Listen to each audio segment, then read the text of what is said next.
People just think, 2,700 plus people died in the buildings when they collapsed, but 25,000 plus people got out with their lives because they evacuated the buildings. It was one of the biggest emergency evacuations in this country's history.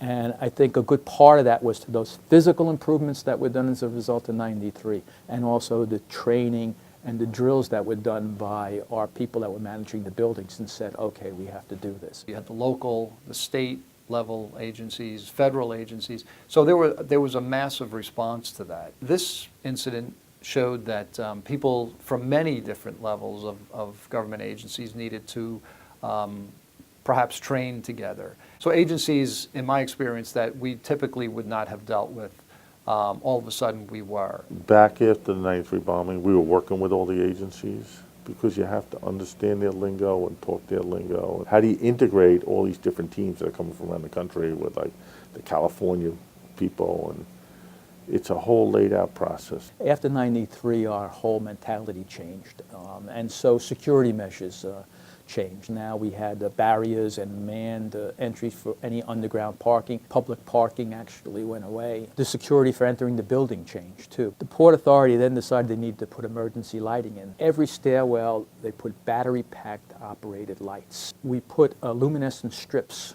on the stairs and the handrails so that you could see where the steps were and where the handrails were. One of the things we wanted to do was to talk to people and train them about how to act independently. People need to understand that someone may not be there to give them that guidance or that announcement or that telephone call or whatever it might be. In the sort of the worst case scenario, people would come up to me and I didn't know who they were, but they'd remember me and come up to me on the street afterwards, years later, and say, hey, you're that guy that, I remember, and that training you taught us about, or your team taught us, and that training really worked, where people knew exactly what to do, and so it was a good feeling.